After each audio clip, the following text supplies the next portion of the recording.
And we're live. Hello, good evening. Welcome to our virtual presentation of Legends of the North Cascades with author Jonathan Evison and moderator Todd Goldberg.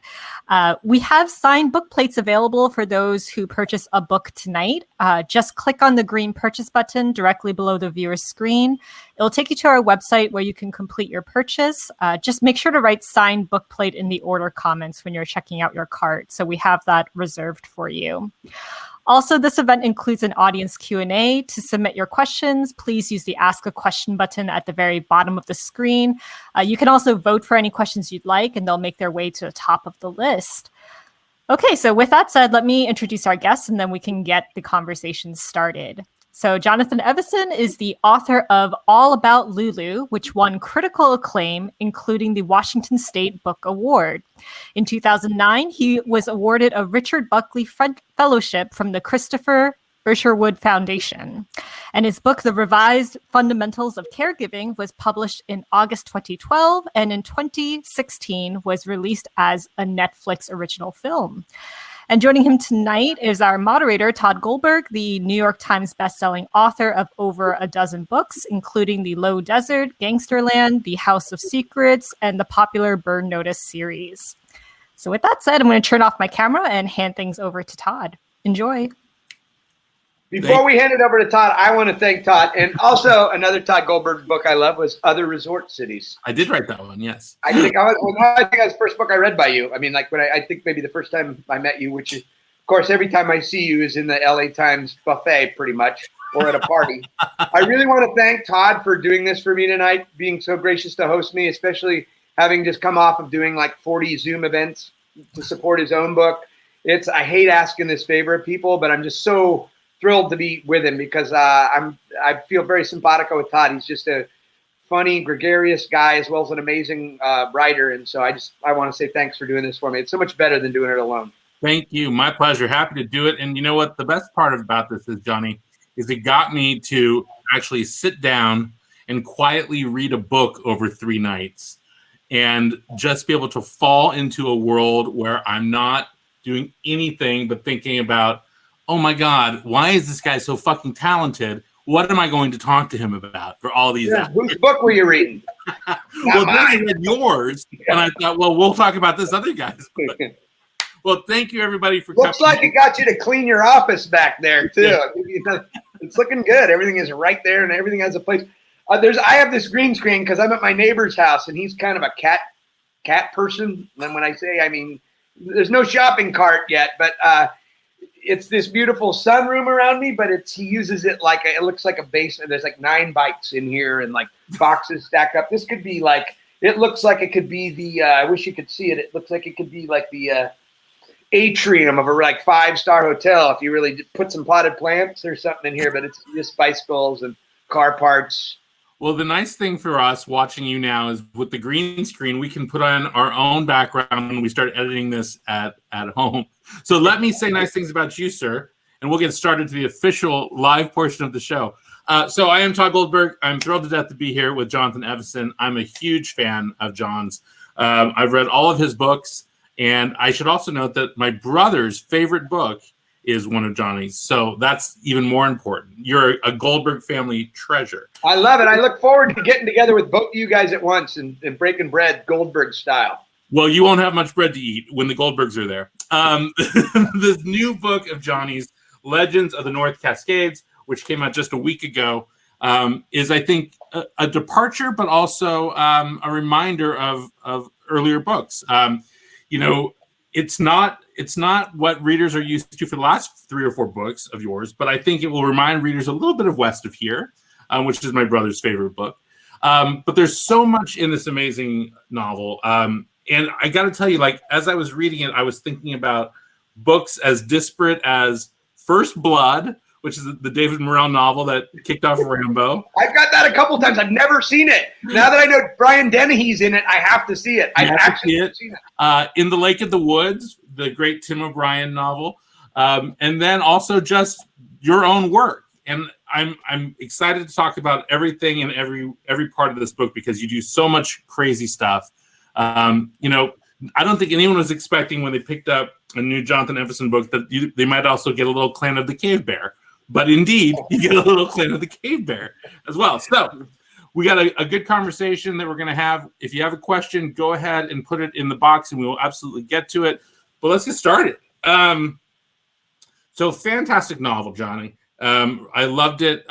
You take big risks with this book because you have been writing comic books, broadly comic books. And this is a serious novel about, it's about nature, it's about nurture, it's about trauma, it's about dealing with trauma, and it's also about what it means to be isolated but not alone. And so coming out of a vast global pandemic, I don't know if you've experienced that. No. This is clearly a book for this time, but I can't imagine that you were writing much of it while you were secluded. 2018.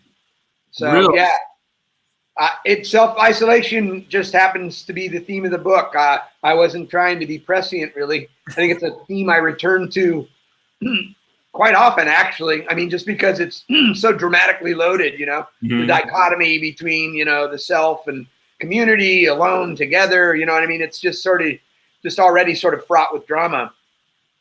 And like the comic thing, that was sort of the challenge for myself, this book. Mm-hmm. I mean, I've done bifurcated timelines before, like I've done 120 years, I've done 170 years. I thought, fuck it, I want to do 16,000 years. I mean, let's up the ante a little bit here. But the real challenge was because of the tone of the book. You're a funny guy, so you understand it. We use humor to cope with the hard stuff in our life. I mean, it is our defense mechanism on the page and off the page when we can pull it off. But I mean, I don't know, isn't it? I mean, it almost has to be a conscious effort for me sometimes to resist it. You know what I mean? Yeah. But the thing is that it doesn't feel that way in the book. I mean, because you're dealing with serious issues. You're dealing with a guy in your main character, Dave, who has pretty profound PTSD. He served 3 tours in Iraq. His wife, we won't give away too many big spoilers, but this is stuff that happens in the first 50 pages. His wife dies suddenly in a car accident. Okay, so you start on page 6 now. No, we're on page 6. And he has to deal with the trauma of the war. He has to deal with the trauma of his loss, but he also has to deal with the trauma of losing a woman and his wife who he was already sort of separated from emotionally. I mean, that's a lot of weighty shit, and it doesn't lend itself to a lot of jokes.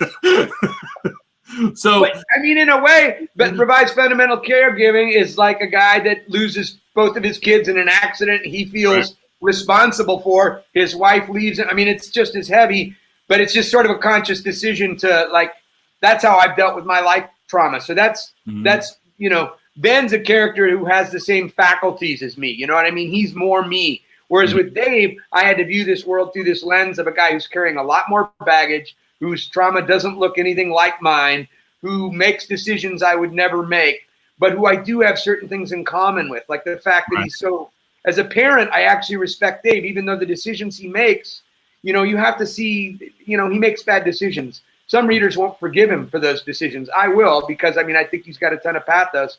I think it's obvious he really cares for his kid, but it was hard for me to, how it is to get out of your own way and give yourself to this character who just keeps making bad decisions and putting his child in peril and. Well, and that's the thing that I think was so surprising to me. So, chapter 2, basically, he and his child decamp for the Cascades, and they move into a cave. And immediately, like the responsible adult in me, which is not significantly large, the responsible adult in me is like, oh shit, like how is Johnny going to pull this off where we have empathy for what is really clearly a bad parenting decision?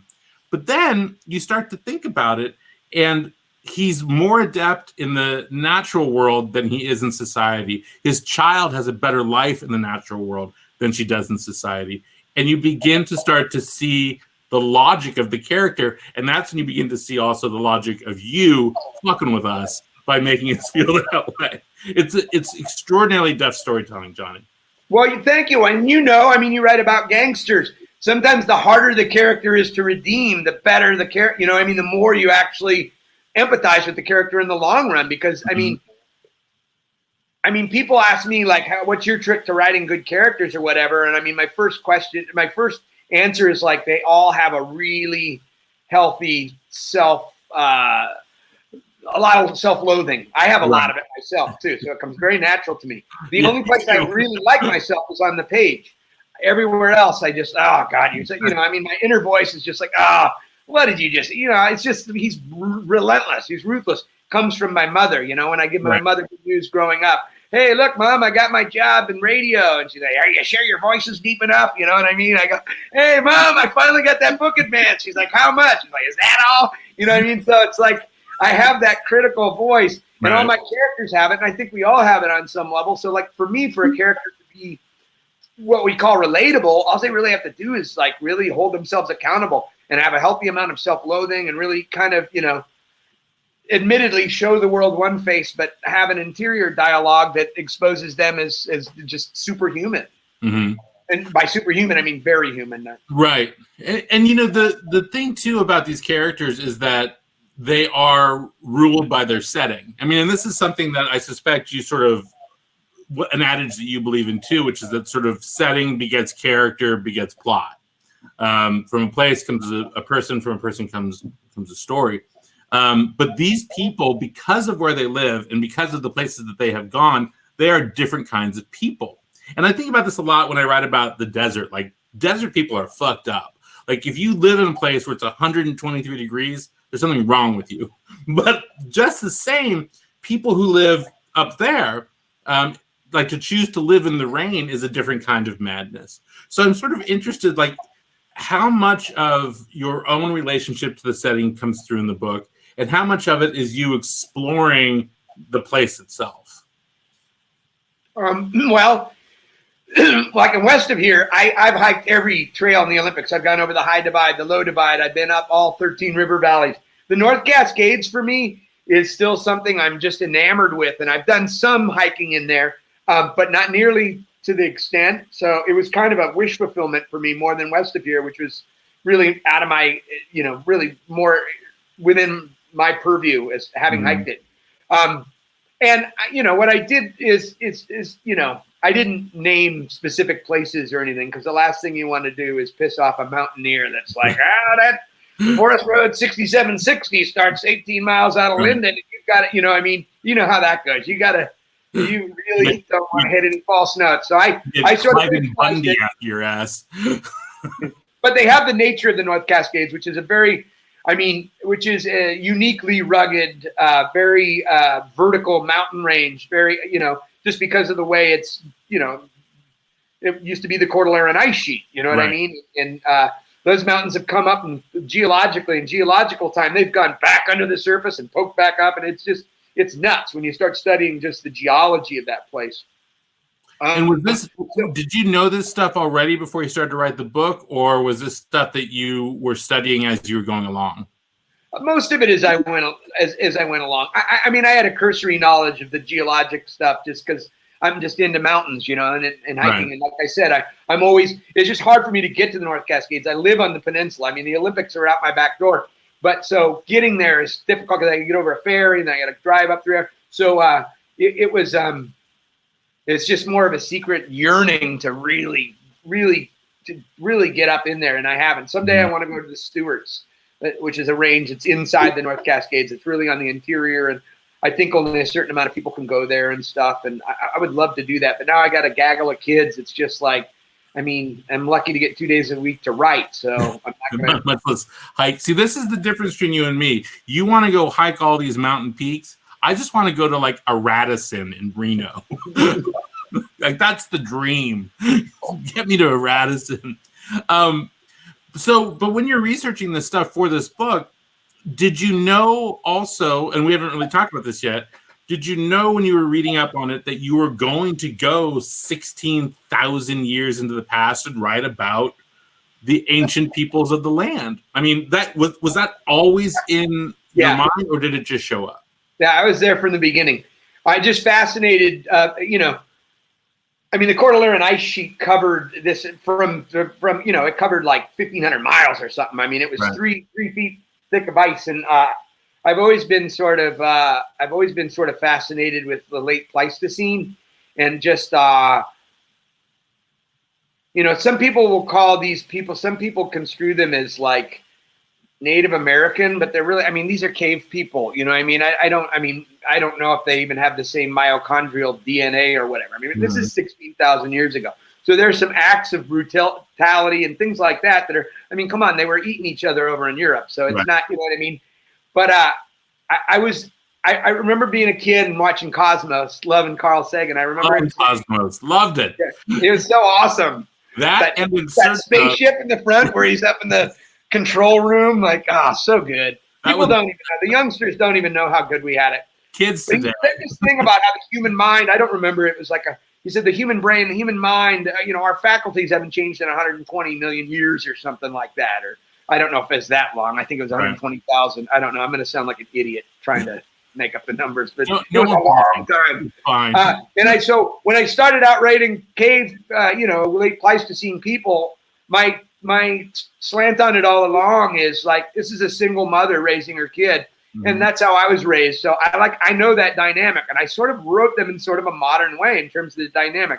There's one point in the book where I actually created like a language of maybe 250 words that was phonetically consistent and stuff like that. But now it's all gone. It was just so obtuse, I mean, it was a good exercise in Anthony Burgess or whatever, but I kept a couple of words just as exclamations, so you don't have to explain them. But otherwise, you start talking in this language, and it's like, then you got to do it in English. And so I got rid of that. So the characters, I think, read pretty modern on the page. You know what I mean? I mean, just it's all about their rapport, the dynamic between the mom and the daughter, and the dynamic between her and and basically the clan that they're excommunicated from. And by the way, I've never read Clan of the Cave Bear either. And now I'm finding out it's like First Blood meets Clan of the Cave Bear. Meets In the Lake of the Woods. And I'm glad I didn't read them, because then I would have been real insecure about it. You know what I mean? People are always like, you should read, when you tell them what you want to write a book about, you should read this. And I'm like, oh, no, I don't. You know what I mean? I don't want to know. I met the Clan of the Cave Bear author once. She was very nice. And we were eating dinner. And I didn't know who she was. And I was like 29. My first book had just come out. And she was like, what do you write? And I was like, oh, I write sort of crime fiction. What do you do? And she's like, oh, I write about prehistoric people. And I was like, oh, you mean like Clan of the Cave Bear? And she was like, well, specifically Clan of the Cave Bear. And I was like, well, it's great meeting you. That's all right. One time at BEA at an after party, I was sitting around a table, just being loudmouth drunk Johnny.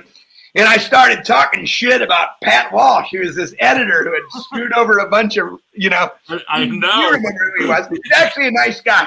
But, I mean, he used to go around bragging about, I got that guy for $500 and stuff. So I'm kind of talking shit about the guy, and he reaches over and says, hey, I'm Pat Walsh. He's across the table wiping my spit off his face. But we went out and drinking until like 4 a.m. I got to hand it to him. The guy just went off and just beat it up off him like water on it just didn't even affect him. I would have been like, that guy would have been on my shit list forever. Oh, fuck. Now I'm red because it's 120 degrees in here, and I'm embarrassed. I think people recognize that we're morons, and that allows us a certain amount of latitude. Remind me at some point to tell you the story of my brother making fun of True Blood books to Charlaine Harris. That'll be for another show, ladies and gentlemen. Well, we could have a whole series of just authors putting their foot in their mouth. Eric wants to know who else I've publicly insulted. There's a lot. Between Johnny and myself, we've publicly insulted way too many people. Well, it's come back to bite me a few times. I've learned my lessons. Yes, learn how to fight. So anyway, we'll get to the public insulting portion of the show in just a moment. As I read the book, I couldn't help but think about how it's going to be perceived today. Even though you just told us that you started writing in 2018, after having this experience of all of us living alone or living with one other person or a few other people and feeling isolated, and the things that we enjoyed about it or the things that we didn't, the book, of course, feels prescient, but it also, I think, reminds us of how different reality is in nature and not inside of your home. And I was struck by how in the real world, you don't have to worry about a plague coming to kill you. Anything can come and kill you all the time. And that was really meaningful and also sort of frightening to think about this child that you've written about, Bella. How hard was it for you to embody a child in her narrative? And how risky did you think it was to take on that task? The only risk to me about writing a kid is that you got to walk that line between, she's precocious, but right. As my kids are. So she says stuff that I've heard my kids say. So at least I have like a barometer. Sometimes if a childless person writes about and I'm sure if a dogless person writes about dogs, it's the same thing. Those of us who know the nuances, and I know what a really precocious 7-year-old is capable of. Right. But when you write children, you have to be careful of the white-haired child. You know what I mean? It's really easy to make them too sage or too, you know what I mean? It's like a cliche of literature. So that was the biggest risk. Well, it was just really hard for me to write about children in peril because I'm a total helicopter parent, as much as I don't want to limit my kids, I want them to be curious and confident, and I want them to explore. But at the same time, like when they're climbing trees, I'm right up under them. They're never more than a couple arms length away in the swimming pool. Because my sister died in a freak car accident on her 16th birthday. And so I've seen how fast bad shit can happen and how it's irredeemable and the damage can never be undone. So until they're 18 years old and they're under my thing, I'm just like, I'm on it, man. I'm always watching. But at the same time, I try to offer them great experiences and give them freedom and try to teach them the responsibility. Try to get them to see it from my standpoint. Like, be careful for me, because I wasn't for my mom. I was climbing evergreens and lightning storms. I was, and 13 years old, touring in punk bands with like guys that were 21 years old. And she wouldn't hear from me for weeks. And I don't know how she survived that. If my kids were to do that to me, I'm so invested in them and making sure that everything is as good as possible and they're safe and healthy and feel loved, that it was really hard for me to write about kids in peril. Well, and that's the thing that struck me is I know that you're a good and kind and responsible father, and to write about a character who obviously loves his child, but obviously is putting his child in peril, knowing sort of the response of people reading it. There's going to be a certain segment of society who immediately sort of turns off from this man taking his child into the woods. Oh, yeah, I know. I've already seen it on Goodreads and stuff. I'm not shy about it. I've already seen, stop reading page 40. That guy took his kid, forget it. Don't look at Goodreads. Don't do I that. love it. Are you kidding? It cracks me up. Dude, it cracks me up. I have the thickest skin. You could ream me in the New York Times and I'd just be like, woohoo, lead review. I just want to be a part of the conversation. That's the only thing that matters. Nobody ever remembers. And sometimes I just it gives me a gauge of what the conversation is. I have my idea of what I want the conversation for the book to be. And a lot of it is so like sometimes a reviewer will catch it. Like one of the reviewers, not a Goodreads reviewer, but a critic said something about how the book is about, how Americans profess to love this individualist spirit, and yet we're actually very suspicious of it, and about how we treat our veterans, and like that part of the conversation those are some of the things I intended to talk about, but you don't really know what the conversation is until you go look at just what is the average Joe gleaning from your book. And yeah, sometimes it's an eye roll, but I never take it personal. But see, here's the problem. Like I see someone on Goodreads saying something wrong about your book, and I want to track that motherfucker down. Hey, remember what Strauss did? Aaron got in all kinds of trouble. He's so nice, He's like, hey, that's really mean. Why would you say that about my book? Which is just like, for a troll, that's like throwing gas on the flame. We got guy, man. I watched it. He was just like, hey, now you don't even know me. Don't say that. We got the Chang Nang guy. Yeah, so I don't engage. I don't engage, but I do. I am, I don't discount anybody's opinion. It's all subjective. Some people are dumb. Oh, you should absolutely discount other people's opinions. I do. I'm just trying to be as egalitarian as possible here. I've made a life out of discounting other people's opinions. But I mean, it's funny though, because you have always written books that touch on big cultural issues, and I don't even know if you are aware of it until it happens. Like, when you wrote Caregiving, of course, like that obviously became an even larger issue in the last 10 years than it was when you wrote the book. And that book, stands the test of time because people are still asking these larger questions about these sorts of things. But here, you're talking about America, at the precipice of what actually ended up being a plague, right? Where these people take themselves off of the grid at just the right time if they're living in the real time, and for good reasons, for all the things that you talk about, that we're treating our veterans terribly. We're not teaching our kids very well. People are obsessed with money. People are obsessed with status. Everything's this, and no one can look at themselves and just talk about the things that they care about most, which is the love that they have for their children. These are big issues, but you're managing to talk about them also now in a historical context by bringing in these people from 16,000 years ago. So I'm fascinated by that choice that you made, and to write. We're also dealing with climate change too, right. So that's another thing. You know what I mean? To write these parallel stories is really, that's the, I think, masterwork that you've done here, Johnny. Is like it show us like you're not unusual. We've been having the same conversation since the people were living in caves.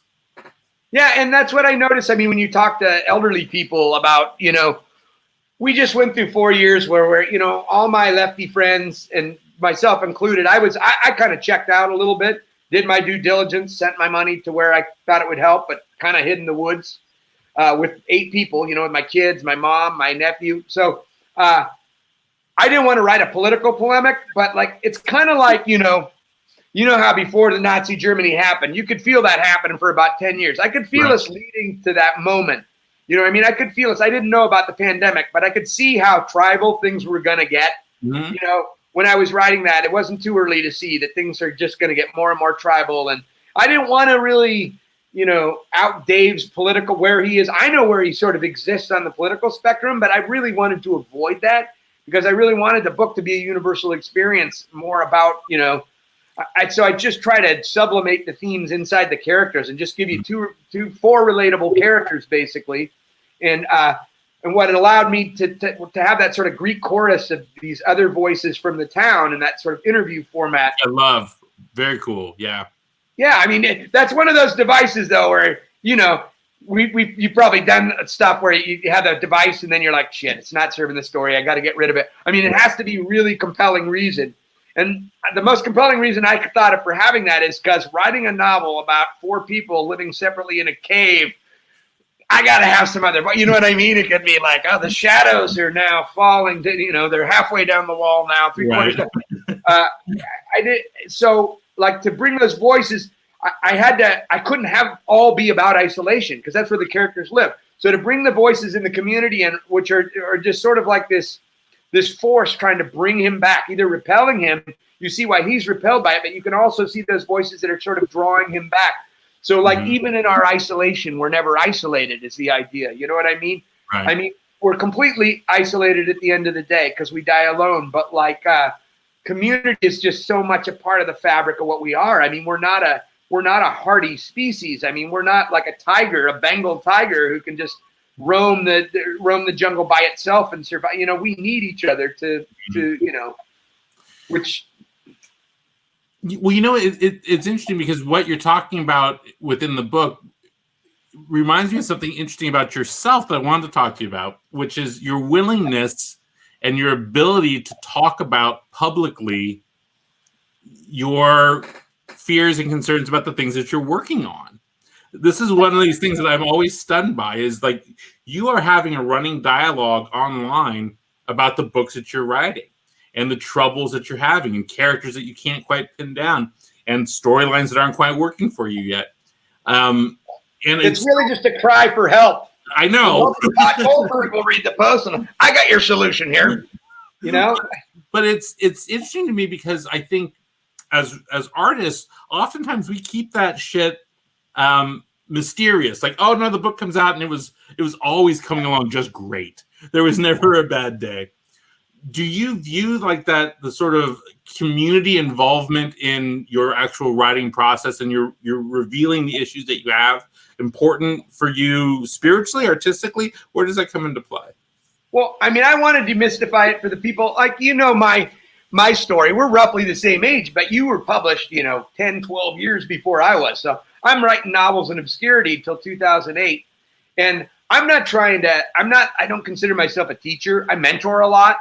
You know what I mean? But I don't really talk about craft and say, this is how you do it. I have my philosophy or whatever. But the one thing I can do is try to save people some of the suffering I went through just because I wasn't using common. You know what I mean? Right. And to me, it's about trusting the process. And when I put that stuff out there, I don't feel like I'm being vulnerable at all. I mean, this is just hard. But compared to most of the jobs I ever had, people, when novelists start going, it's hard, I'm like, you know what? Try cleaning septic tanks. I mean, right. It's not, try landscaping 8 hours a day when it's 95 degrees out, so I don't know. I mean, I know that gives people hope out there. So you know how hard it is. For you and I, we've been doing it so long. I mean, you've published more books. I've only published 7 of them, but I've written 7 others. So like, right. We're both up there in the teens, high teens, as far as how many books we read.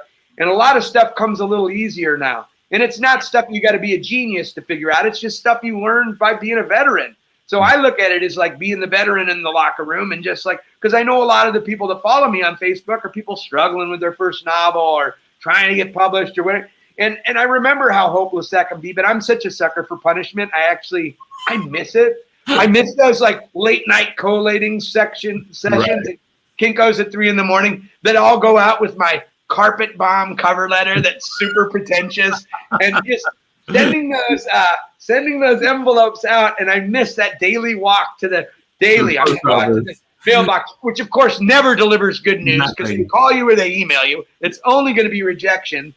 But I always loved it because it reminded me I was in the game. So I think it's more discouraging for most people than me. So I'm not easily discouraged. So I like to put it out there so that people can just sort of relate. Like, I mean, also I want them to know how much work goes into the thing too. Mm-hmm. If they're going to spend $27 on it, they may as well know I had to run myself through the ringer, Yeah. Thinking about those old days when we were sending our stuff out and you'd have to include a self-addressed stamped envelope. It's like building your own casket and sending it to the mortuary. Yeah, and we had to drive to the library because we couldn't check out the writer's guide. You had to borrow it from the reference section and sit in the library for like 4 hours. And just no, I would not distinguish at all. Black Warrior Review, everybody's getting one. Everybody's getting one. You want to tell Goldberg stories? May I ask, are you a lesbian, Mr. Evison? I mean, because we published mostly, it was like, this is what, in the 90s.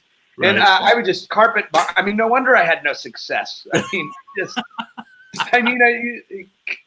So youngsters out there watching this today, Johnny and I struggled by not doing enough research. And by youngsters, we mean 45-year-olds, because we both know there's no such thing as youngsters in our game. They love the books that take place 16,000 years ago. I got a couple more questions, and then I'm going to turn over to the audience here. If you have a question, folks, go ahead and put it down there in the box, and I'll pull it up. I see that we've got 2 there, and we'll look at the chat also.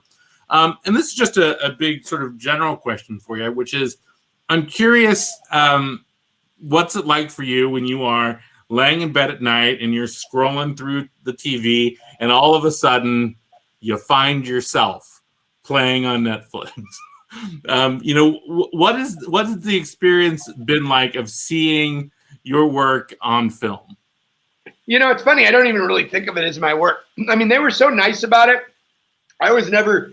I'd heard the most famous story, of course, is James Dickey, who punched John Borman and knocked out 4 teachers. I never wanted to be that guy because it's such a blessing. It's like the biggest check you've ever gotten. You didn't do anything. I mean, you wrote the book, sure, but I didn't adapt it. And they were so nice about involving me. And, Rob asked me questions and stuff. But I told him right off the bat, this is your animal now, man.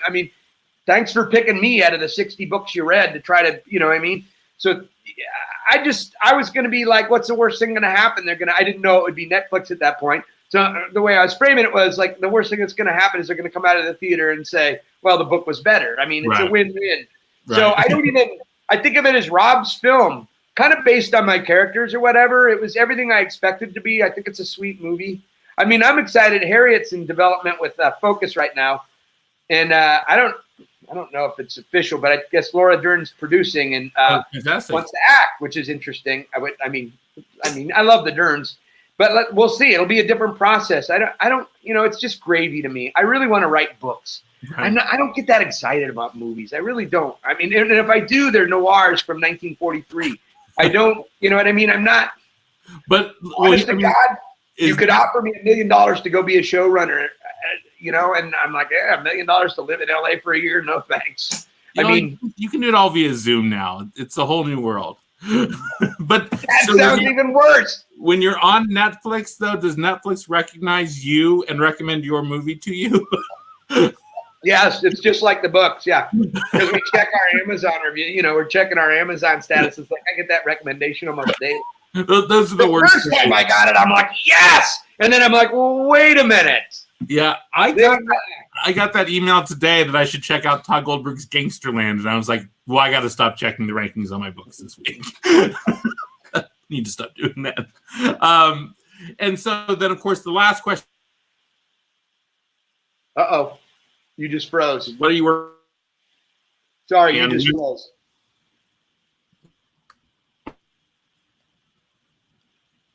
Todd, can you still hear us? Have I returned? Yes. You returned. Yeah. Yes. Last thing we heard you say was last question. What are you working on? Last question.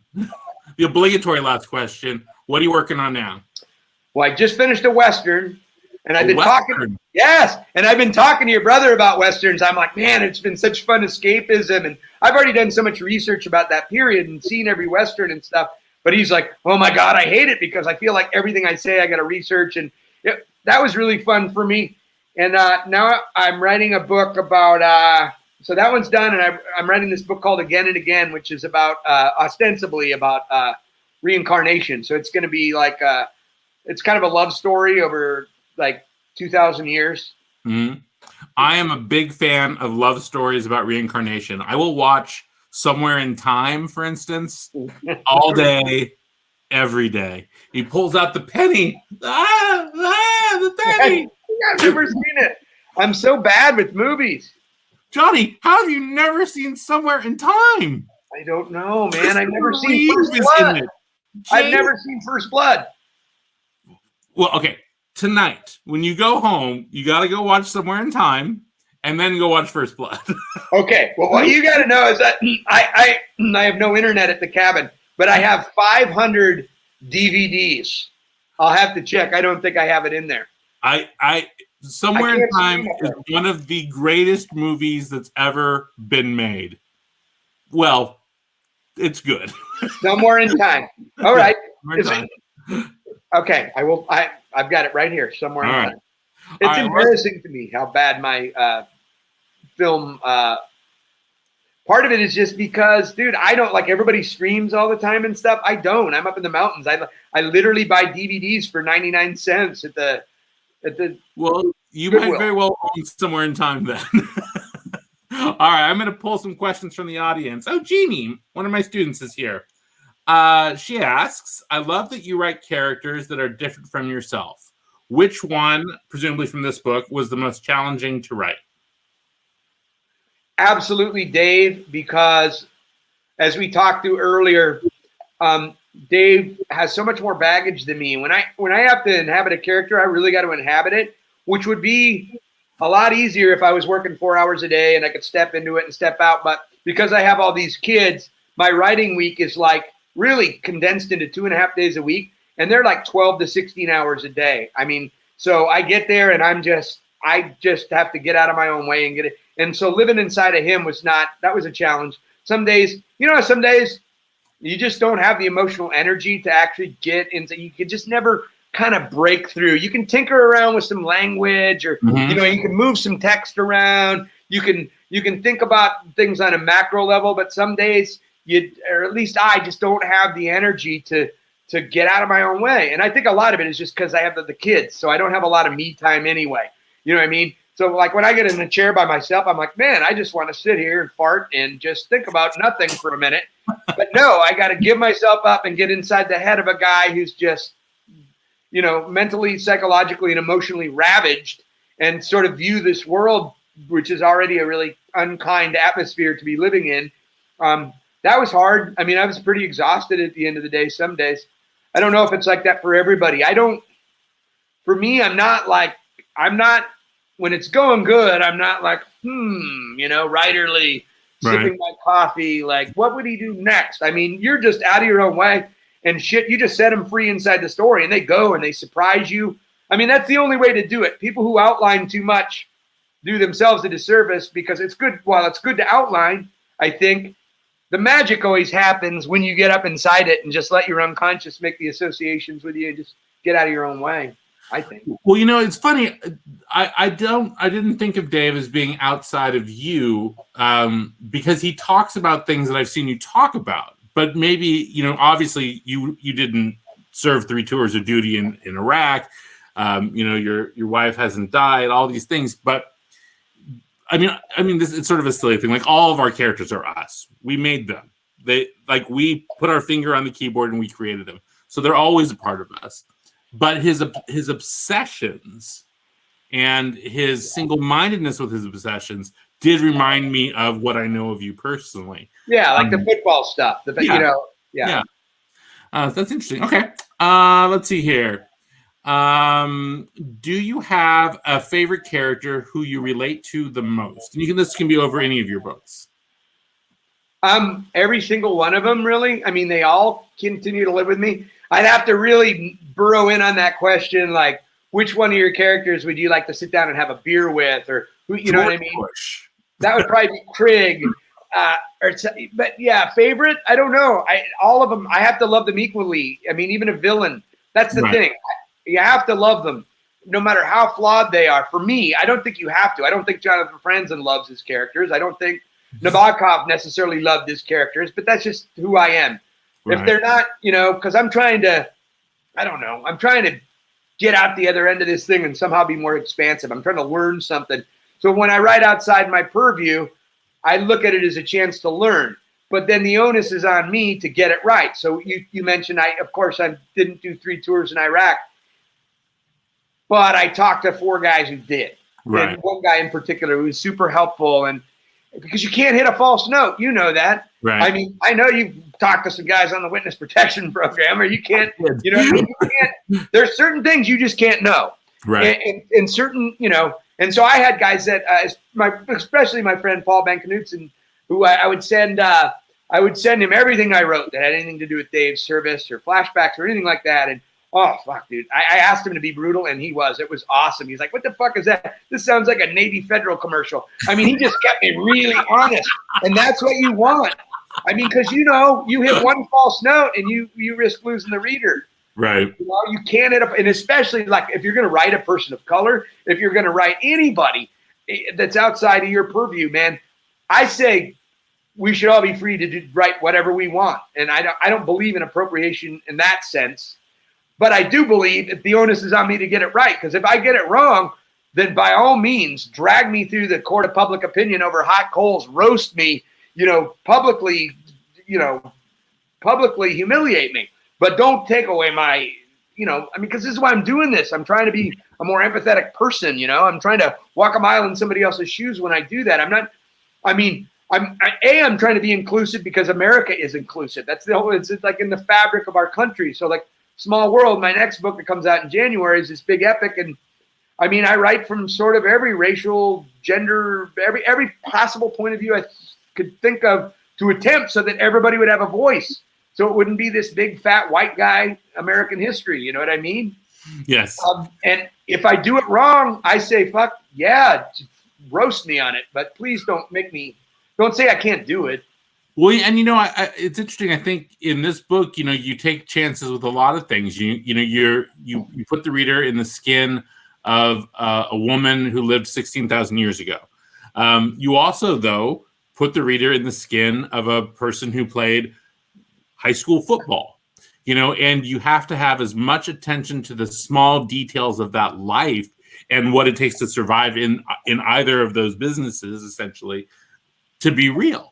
And that might be 10,000 hours of research just to know, how a person reacts in any given situation. And I've always loved that about your work, is that your specificity of characterization is always on point. All right, we only have time for a couple more questions, so let me get a good one here. Hold on. Don't anyone move. Is there a new location or time period you would like to set a future story in? Good question. Well, right now, I told you I'm writing this reincarnation novel, which is actually, God, I don't want to give it up. We're just going to call it that. But there's something else going on in it. But it's still wide open. I'm like 100 pages into it. I've decided I have to limit it to like 12 of this person's lives. But I'm still picking periods. And I've got like the Spain under the Moors, 9th century. I've got the end of the Aztec Empire. I've got one of the POVs is the Lewis and Clark expedition. But there's still about 3 more that I can choose. So if I figure out, and it wasn't Aztec, it was Mayan. Sorry about that. I haven't looked at the book in about 5 months. But so I'm trying to. It's still wide open to me. I mean, that's the other thing. Sometimes you just get something where you're fascinated with it. You just love it. You talked about the 10,000 hours. If I ever had to do 10,000 hours of book, actually just book research, it's like, forget it. I don't like. I mean, so this is where there's a language to everything, and the best way to learn that inside language is just to live it a little bit. Right. I don't like what I know, but I use what I know. So I know all that stuff about football. I want to write about boxing. I haven't figured out how I'm going to contextualize that way. I can't do the trope of like my friend Willie already wrote a book about a struggling young boxer, and but we both know that I love boxing too. But so I'm going to have to take a completely different tack from the Fat City or Willie's. And I don't know. I think it'll be a really weird thing. Like the guy may not even be a boxer. He might be just some guy pushing a grocery cart full of oranges around an underpass in Pasadena. I don't know, and think he's the greatest. I don't know what it's going to be, but I know that I want to write about boxing because it's such a beautiful language. I mean, the only time it's not about words for me so much. I don't caress my language that much. At this point, it just kind of comes out. I mean, I'll try to get rid of passive forms or I'll restructure a sentence, but I'm not like sitting there thinking about the acoustics of my sentence or, but like when I write about something like sports or action in that way that has its own language, that's like a dance, it's like, that's when I could get to my favorite place to be as a writer, which is this sort of on high, hyperbolic, which is why I like writing liner notes. Sometimes I'll write liner notes for Sub Pop or bands, only stuff that I was there for kind of thing. But like, I like that, how liner notes have that sort of on high, everything's kind of on steroids. Right. So I want to writing liner notes is my dream. My dream is someone says, write liner notes for me. And I'd be like, that's it. Retire my number. I'm done. You'd be good at it. If there's anyone watching this right now, I am prepared to write liner notes. For anyone. Hey, who's your dream to write? Give me some bands you'd like to write. Who would make sense for you? Like for me, it's always some punk band from the '80s because Like I'm prepared to write liner notes from anyone from Jason Isbell to Drama Rama. Oh, that's right. You'd be great at Jason Isbell. You love him. I'm ready. You and John McNally are in like you guys are like the ultimate. We got to have like a fan slap down between you and McNally. Who's seen Jason Isbell more? We went to a concert together. It was a great night. Yeah, Southeastern gets a lot of play in my garage still, man. I love it. And I love drive-by truckers. I'm seeing them in concert too. Well, we are reaching the very end of this, so let me hold up your book. This is Johnny Evison's brand new book, Legends of the North Cascades. It is a remarkable novel. It does all the things that you love most in Johnny's work, which is it touches you on a human level. It touches you on an emotional level, and it takes you on an indelible journey that you have not been on before. I can't recommend it enough. It's going to be on all the best of the year lists. I just know it. And so I'm so thankful that I got to be here to talk to you, Johnny, about it. And thank to all of you for coming tonight. And everyone, go home and watch Somewhere in Time. You're great. Let me say, thank you, Rira, for hosting us and being like the most professional tech support person I've had throughout this process, especially because this is a different platform than I've ever used. But Todd, seriously, dude, it was great just talking to you, man. I love talking to you, and whenever I can return the favor on your next book, I'd love to do it. And I just really appreciate it. Tonight was one of the nights where I didn't have to sweat anything because I know you're such a pro, and I know it was a pleasure. Happy to do it. Thanks. I appreciate everyone coming tonight too. It's good to see so many familiar faces in the chat. Do we know for a fact anybody came? I don't even know how to read. Oh yeah. I mean, the chat is pretty active right now. Okay. Well, thank you, Todd. Thank you, Johnny. That was such a fun and wild conversation. I had a lot of fun listening to it. Again, we have signed book plates available, so if you would like to request one, just click on the green purchase button directly below the viewer screen, and when you're checking out your cart, just write "signed book plate" in the order comments. And for those of you who tuned in late, don't worry. We have a replay available as soon as the broadcast ends, so you can catch the beginning of the talk. And I think that about covers it. Thank you again, everyone, and have a good night. Follow Todd on Facebook so you can find out. I didn't get a chance to ask him about how the Fuddruckers thing is going. Todd is, I just got to say one last thing. Todd he just punks everybody on his neighborhood on my next door apps, and he's in there convincing people they're building a Fuddruckers in his town, and it's pretty awesome. As a guy who went into my mom's bank where she worked when I was 14 and wrote, "I have a gun" on the back of all the deposit slips, I just admire the mischief involved. I am a mischief maker. Do check out Todd's writing. Check him out. He's great. He's great on the social networks. Always entertaining. Again, thank you guys. I just really appreciate it. Thanks, everybody.